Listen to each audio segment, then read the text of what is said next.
자, 우리는 계속해서 믿음 생활과 종교 생활에 관한 이야기를 나누고 있습니다. 오늘이 3주째인데 오늘로써 모든 이야기를 마무리 지으려고 합니다. 자, 여러분, 생활이란 무엇일까요? 생활. 살아가면서 하는 모든 활동을 생활이라고 합니다.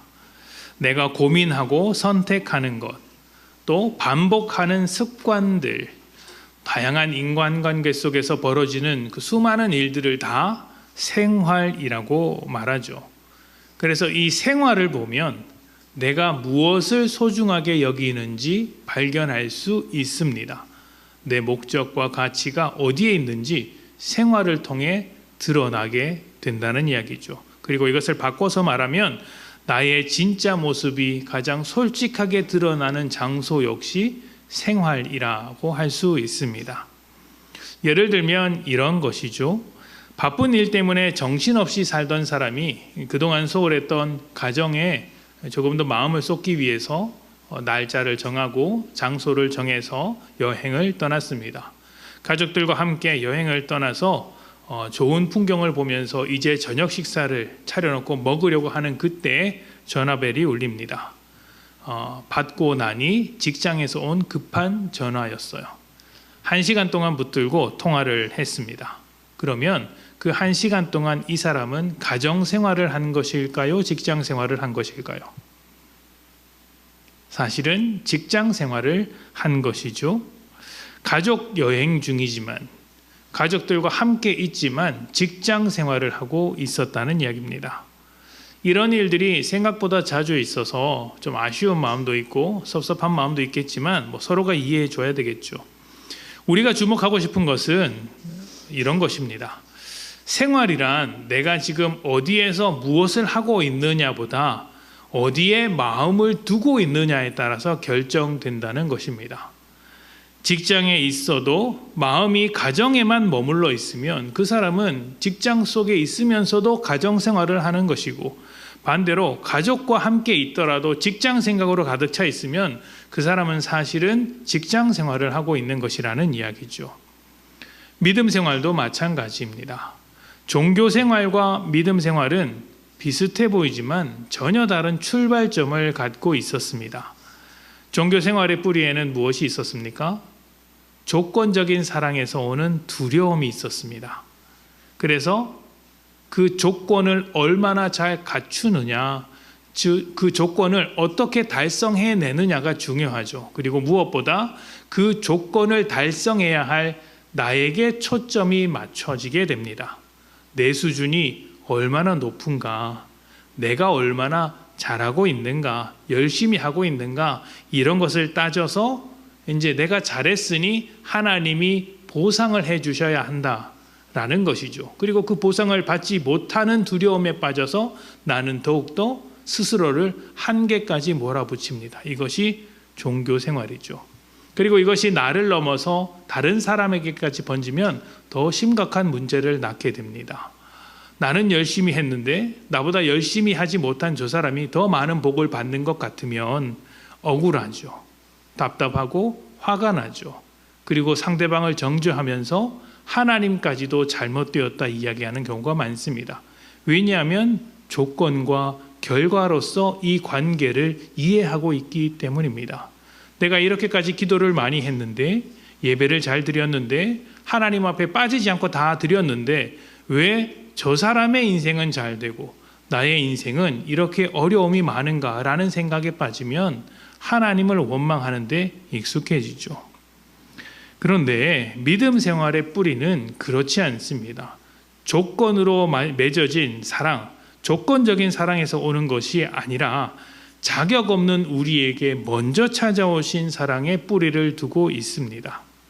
그래서 우리의 믿음은 사랑으로 결실 맺는 관계 속에서 드러나게 되며 그 관계를 먼저 시작하신 하나님께 초점을 맞춥니다. 내가 얼마나 잘하느냐가 아니라 하나님이 나에게 얼마나 열심히 일하고 계신가, 하나님이 나에게 어떻게 일하고 계신가, 그 하나님의 일하심에 내 시선을 옮기게 되더라는 것이죠. 이것은요, 조건적인 사랑에서 살아가는 사람들은 절대로 발견할 수 없는 것이며 오직 믿음 생활을 통해서 얻을 수 있는 힘과 위로입니다. 하나님이 지금도 나를 위해서 내가 부족하고 조건에 해당하지 못하는 죄인에 불과하지만 그럼에도 하나님은 나를 위해서 일해 주시는구나. 이것을 알 수 있는 것, 그리고 이것을 의지하여 살아가는 믿음 생활을 할 때 우리는 세상에서 넉넉하게 승리할 수 있는 삶을 살아가는 것이죠. 그렇다면 우리의 이 믿음이 믿음 생활을 통해 드러난다고 할 때 어떤 모습으로 드러나게 될까요? 조건적인 사랑으로 가득 찬 세상에서 먼저 찾아오신 그 두려움 없는 사랑으로 살아가는 우리는 어떤 모습으로 믿음 생활을 할 수 있을까요? 그리고 그러한 세상 속에서 우리는 어떠한 역할을 품고 있을까요? 이것은 하나님 앞에서의 역할이기도 하고 사람들 앞에서의 역할이기도 합니다. 다시 말하면 우리의 믿음 생활은 하나님 앞에서와 사람들 앞에서 동시에 이루어져야 한다는 것이죠. 믿음 생활이 갖는 오해 중에 하나가 이런 것입니다. 하나님께만 하는 것이라고 생각하는 것이죠. 하나님과의 관계 안에서 내가 무엇인가를 열심히 하는 것이 믿음 생활의 전부다라고 이해하는 것입니다. 그러나 하나님께 대한 것은 믿음 생활의 일부분입니다. 여기서 만약에 조금 더 잘못 이해하면 이 믿음 생활은 얼마든지 종교 생활로 이어질 수 있어요. 하나님께만 열심히 하면 된다라고 생각하기 때문이죠.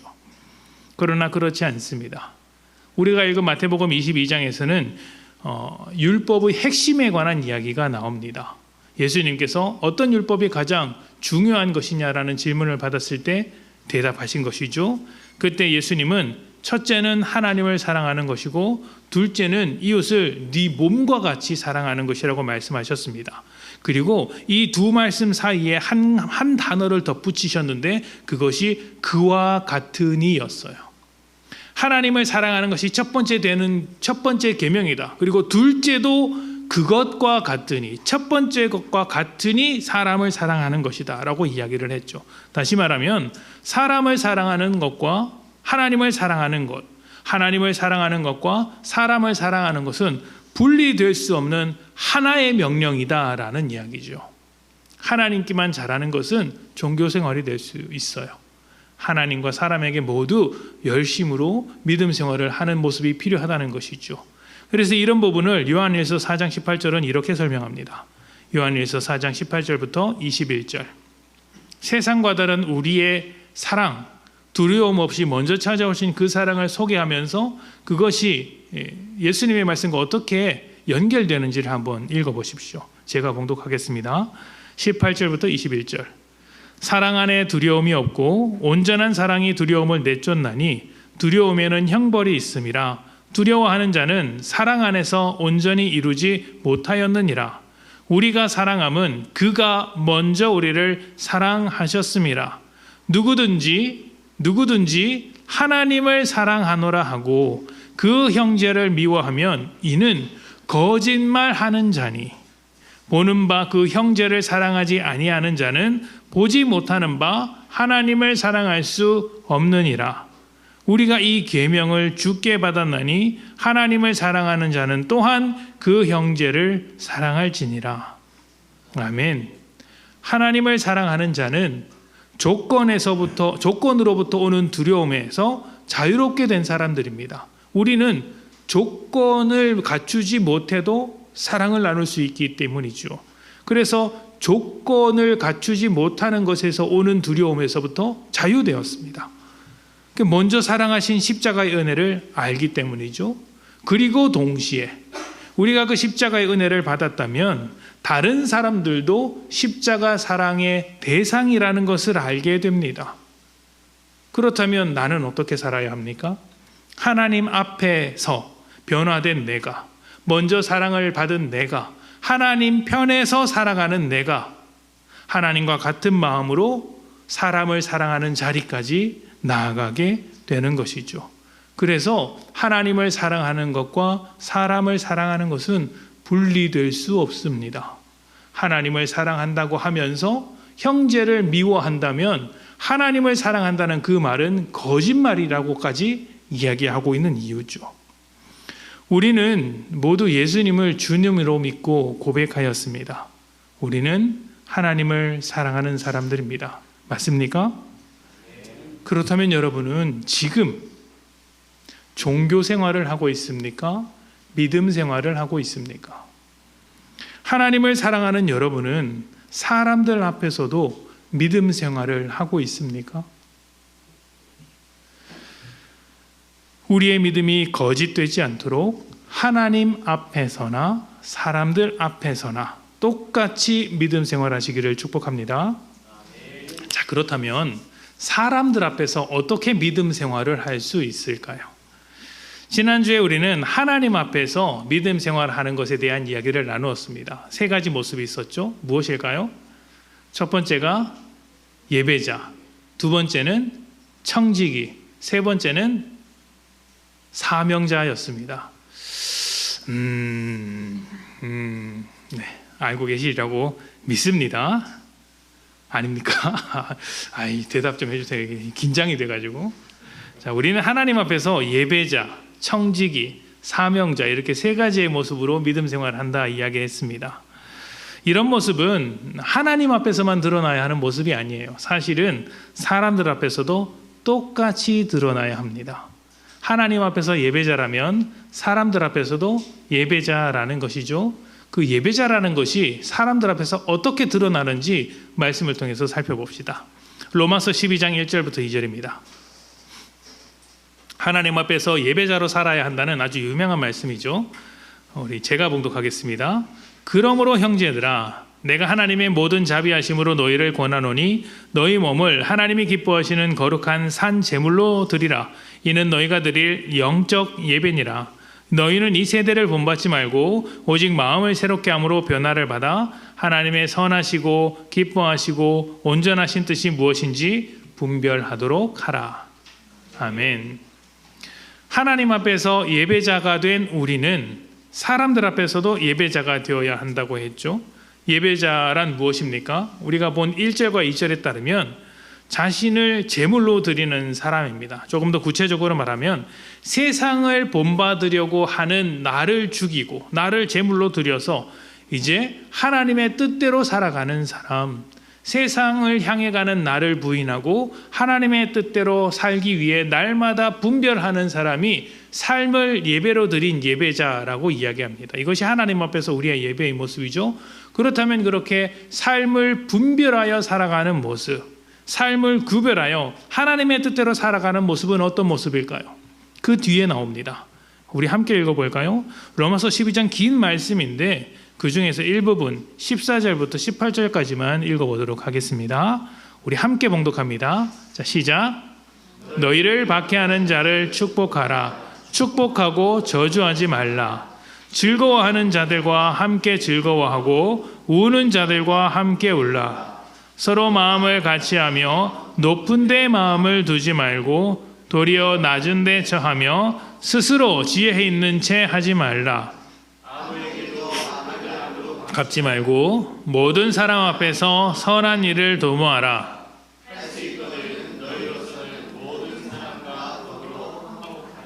아멘.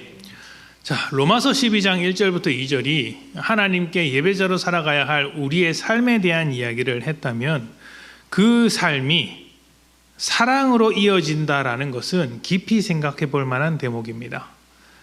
하나님의 뜻이 조건 없는 사랑이라면 우리 역시 조건 없는 사랑으로 살아가야 한다는 것이죠. 사랑은 조건이 없어야 사랑입니다. 네가 나한테 돈 10,000원을 주면 사랑할게. 네가 오늘부터 매일 나에게 찾아온다면 아침 8시까지 찾아오면 너를 사랑해 줄게. 이런 건 사랑이 아닙니다. 조건과 결과일 뿐이죠. 네가 나에게 돈을 주지 않아도 나는 너를 사랑한다. 네가 나에게 약속을 지키지 않아도 내 마음은 변하지 않는다. 이것이 진정 사랑이라고 할 수 있는 것이죠. 조건이 붙으면 거래입니다. 사랑할 수 있는 사람, 사랑하고 싶은 사랑만 사랑하면 그것은 사랑이 아니라 거래라는 것이죠. 내가 사랑했는데 그 사람이 어떤 삶의 다양한 환경 속에서 내가 기대했던 모습과 다른 모습을 보여줄지라도 우리의 사랑은 변함이 없어야 한다. 왜냐하면 이 사랑은 그 사람에게 기준을 두고 있는 것이 아니라 하나님께 기준을 두고 있기 때문이라는 것이 성경의 이야기입니다. 그래서 우리가 방금 읽은 로마서 말씀을 보면 박해하는 자마저도 축복하라라고 이야기합니다.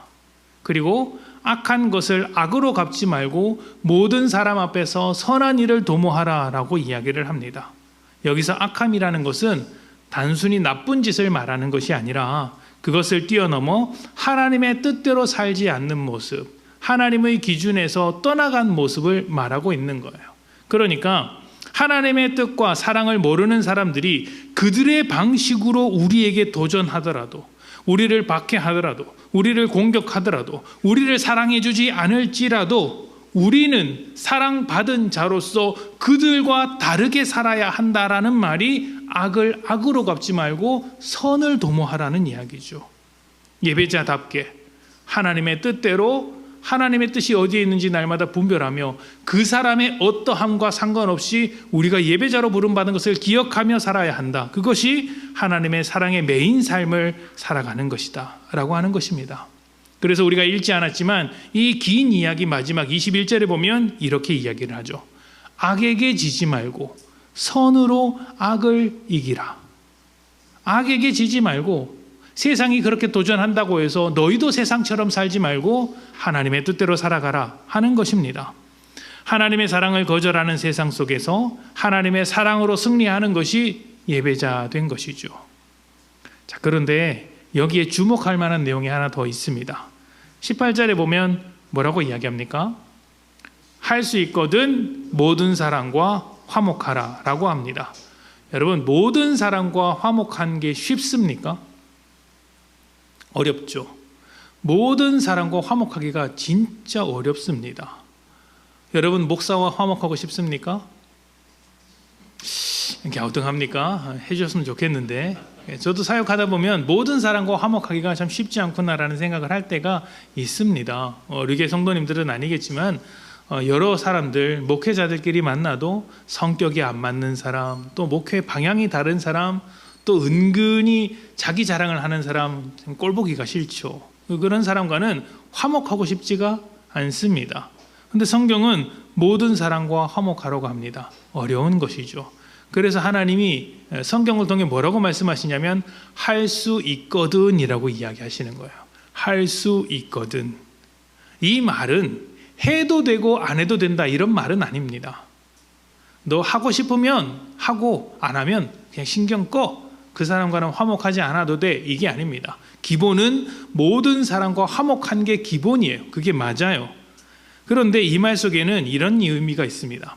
하나님의 사랑을 먼저 받은 우리가 사랑을 하는 것이 옳다. 모든 사람 앞에서 화목하는 것이 옳다. 그런데 우리가 감당하지 못할 상황도 있다.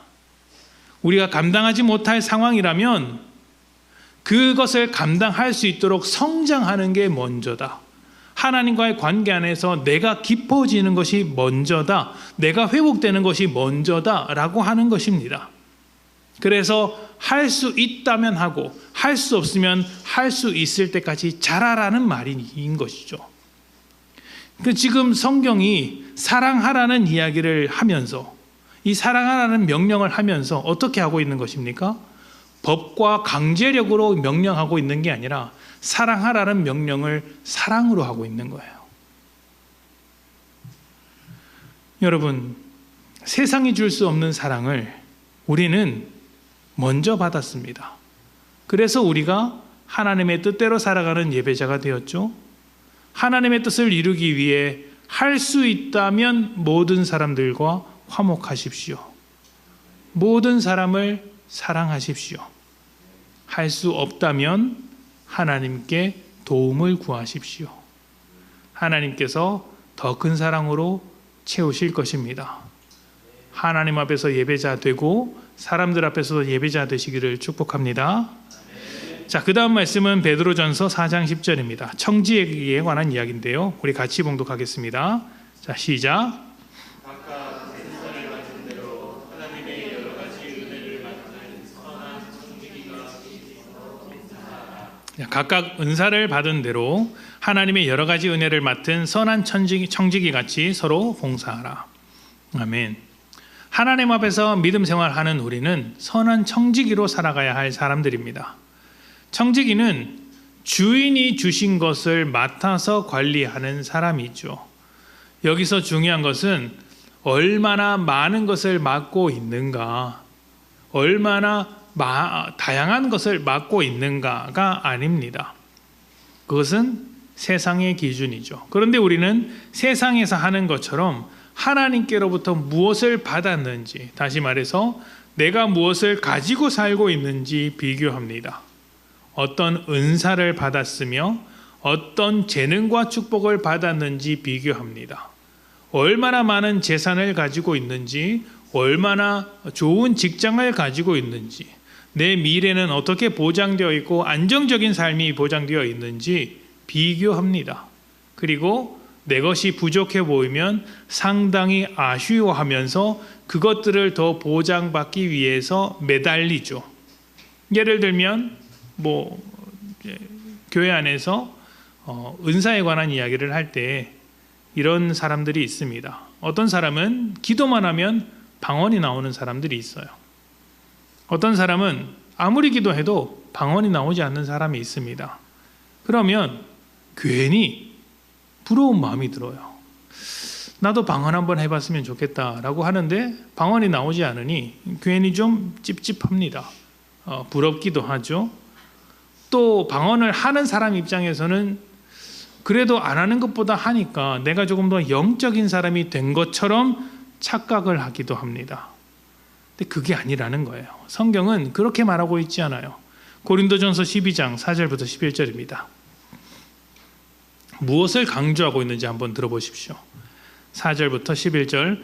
은사는 여러 가지나 성령은 같고 직분은 여러 가지나 주는 같으며 또 사역은 여러 가지나 모든 것을 모든 사람 가운데서 이루시는 하나님은 같으니 각 사람에게 성령을 나타내심은 유익하게 하려 하심이라. 어떤 사람에게는 성령으로 말미암아 지혜의 말씀을, 어떤 사람에게는 같은 성령을 따라 지식의 말씀을, 다른 사람에게는 같은 성령으로 믿음을, 어떤 사람에게는 한 성령으로 병 고치는 은사를, 어떤 사람에게는 능력 행함을, 어떤 사람에게는 예언을, 어떤 사람에게는 영들을 분별함을, 다른 사람들에게는 각종 방언 말함을, 어떤 사람에게는 방언들 통역함을 주시나니 이 모든 일은 같은 한 성령이 행하사 그의 뜻대로 각 사람에게 나누어 주시는 것이니라. 아멘. 무엇을 강조하고 있습니까? 이렇게 다양한 은사들이 있다. 너희는 어떤 은사를 받을 것이냐를 강조하고 있는 것이 아니라 다 같은 성령으로 나왔다는 것에 초점이 있습니다. 한 성령이 주신 것이다. 같은 성령님이 주신 것이다. 하나님으로부터 나왔다. 주님은 같다. 같다. 은사는 다양하나 하나님은 같으신 분이다. 은사는 여러 가지지만 주신 성령님은 같은 분입니다. 직분은 여러 가지이지만 주님이 한 분이십니다. 그 직분의 주인, 오직 주님이시라는 것이죠. 이게 무슨 말이냐면 하나의 목적을 위해 각자에게 주시는 역할이 있을 뿐 그 역할에 우열은 없다는 것이죠. 다 하나님이 주신 건데 뭐가 더 좋은 것이고 뭐가 더 나쁜 것이겠습니까? 이런 관점에서 방언도 성령님께서 사람에게 주시는 은사 중 하나일 뿐이라는 것입니다. 그리고 지금 우리가 살아가는 이 삶의 모습도 하나님의 일하시는 다양한 방법 중에 하나의 모습입니다. 우리는 세상의 기준에 따라서 누가 더 잘났고 못났고를 따질 이유가 없죠. 하나님이 인도하고 계시니까요. 은사를 받은 사람은 받은 대로, 혹 은사를 받지 않은 사람은 받지 않은 대로 초점을 맞춰야 할 것은 이것입니다. 7절에 말하는 대로 모든 사람의 유익을 위해서 사용해야 한다. 여기에 초점이 담겨 있는 것입니다. 선한 청지기는 맡은 것을 주인의 뜻대로 사용하는 사람입니다. 그래서 우리가 처음 읽었던 베드로전서 말씀을 보면 이렇게 이야기를 하죠. 은사를 받은 선한 청지기가 있다면 어디까지 연결시킵니까? 서로 봉사하라. 서로 봉사하라. 각각 은사를 받은 대로 하나님의 여러 가지 은혜를 맡은 선한 청지기 같이 어떻게 하라? 서로 봉사하라. 하나님께로부터 그 받은 은사를 가지고 재능을 가지고 봉사하는 자리까지 연결시키고 있습니다. 그래서 우리가 하나님 앞에서 모든 것을 하나님의 것으로 인정하는 청지기로 살아간다면 사람들 앞에서는 섬기는 종이 되어야 합니다. 하나님 앞에서 청지기라면 사람들 앞에서는 종이 되어야 합니다. 왜냐하면 하나님께서 내게 주신 것들은 서로를 위해 사용하라고 주신 것이기 때문입니다. 자기를 위해서도 사용해야 합니다. 그러나 자기를 위해서만 사용하지 말라는 것이죠. 서로를 위해서 사용하는 것, 서로 봉사하는 것, 서로 섬기는 것, 이것이 주님의 뜻입니다. 살다 보면 나누는 것이 좀 아까울 때가 있습니다. 사람의 마음이라는 게 그렇죠. 살아가는데 이것을 내어주면 또 내가 가진 것을 가지고 섬기면 그 다음에는 부족할 것 같습니다. 그러나 우리를 선한 청지기로 삼으신 하나님은 선한 아버지 되시는 분이십니다. 주인으로서 우리를 책임지고 계시는 분이시죠. 아버지로서 우리를 돌보시는 왕으로서 우리가 하나님을 신뢰한다면 무엇을 먹을까, 무엇을 입을까, 무엇을 마실까를 염려하는 것이 아니라 먼저 그의 나라와 그의 의를 구하게 됩니다. 하나님 앞에서 청지기로 살아가는 여러분, 우리가 받은 것은 하나님의 것을 받은 것입니다. 그러니 우리를 위해 자신의 모든 것을 내어주신 하나님과 같이 서로에게 종이 되기를 축복합니다. 그것이 하나님 앞에서 청지기로 살아가는 것, 그리고 사람들 앞에서 믿음 생활을 하는 모습일 것입니다. 자, 이제 마지막입니다. 마지막 우리의 믿음 생활은 사명자입니다. 사도행전 1장 8절. 우리 마지막 말씀이니까 큰 소리로 읽어봅시다. 사도행전 1장 8절입니다. 자, 시작. 오직 성령이 너희에게 임하시면 너희가 권능을 받고 예루살렘과 온 유대와 사마리아와 땅끝까지 이르러 내 증인이 되리라 하시니라. 아멘. 자, 예수님께서 승천하실 때 모든 제자들이 품고 있어야 할 하나의 사명을 주셨습니다. 보편적 사명이라고 이야기를 하죠. 바로 예수님의 증인이 되는 것입니다. 하나님 앞에서 사명자로 살아가는 우리는 사람들 앞에서 복음의 증인이 되어야 합니다. 증인이란 이런 사람이죠. 자신이 경험한 것을 사람들 앞에서 증명하는 사람들입니다. 재판할 때 증인이 매우 중요한 역할을 차지하는 것처럼 세상에서 복음이 전해질 때 우리의 존재가 매우 중요한 존재로 이렇게 여겨진다는 것을 기억하셔야 합니다. 여러분 한번 생각해 보십시오. 사랑을 거래처럼 하는 세상에서 조건 없이 먼저 찾아오는 사랑을 누가 믿겠습니까? 세상 모든 사람들이 사랑을 거래처럼 하고 있어요. 그런데 누군가가 나타나서 사랑은 거래처럼 하는 것이 아니다라고 말한다면 사람들이 그것을 믿겠습니까? 죽음을 이기지 못해서 허무함을 자신의 사명처럼 살아가고 있는 이 세상에서 영원한 세계가 있다는 것을 고백하며 생명이 주는 가치를 붙드는 사람이 있겠습니까? 그 허무함을 이길 수 있는 가치를 발견할 수 있겠습니까? 예수를 죽인 사람들이 어떻게 예수를 주님으로 고백할 수 있겠습니까? 불가능하죠. 그런데 그 불가능한 것이 가능해졌다는 것을 누가 증명합니까? 먼저 사랑을 받은 우리가 삶으로 증명해내는 것입니다. 그래서 사명자된 우리, 하나님 앞에서 사명자된 우리는 세상 앞에서 증인으로 살아갑니다. 말로만 증인된 것이 아니라 삶으로 증인의 모습으로 보여주는 것이죠. 사람들 앞에서 하나님의 뜻대로 살아가는 모습을 보이며 복음을 당당하게 드러냅니다. 그리고 세상이 말하는 가치, 세상이 말하는 질서와는 다르게 먼저 그의 나라와 그의 의를 구하며 살아가는 것이죠. 여기서 먼저라는 것은 유일하다는 거예요. 우리가 따라가야 할 그 가치가 오직 세상에게 있지 않고 하나님 나라, 하나님의 의밖에 없다라고 이야기하는 것입니다. 그렇게 세상과 다르게 변화된 우리의 삶이 살아계신 하나님과 부활하신 예수님을 증명하는 것이죠. 하나님께로부터 사명을 받았다면 우리는 세상 앞에서 복음의 증인이 되어야 합니다. 믿음이 크든지 작든지 잘하든지 못하든지 우리는 보편적인 사명을 받았습니다. 모두가 사명자라는 이야기죠. 하나님이 부족한 우리를 사명자의 자리로 불러 복음의 증인 되게 하셨습니다. 그러니 우리를 통해 일하실 하나님을 기대하며 증인으로 살아가야 하지 않겠습니까? 복음을 부끄러워하지 말고 사십시오.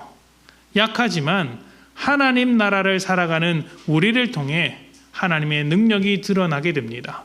내 능력으로 세상을 변화시키는 것이 아니라 우리 안에 있는 복음의 능력이 세상을 변화시키는 것이죠.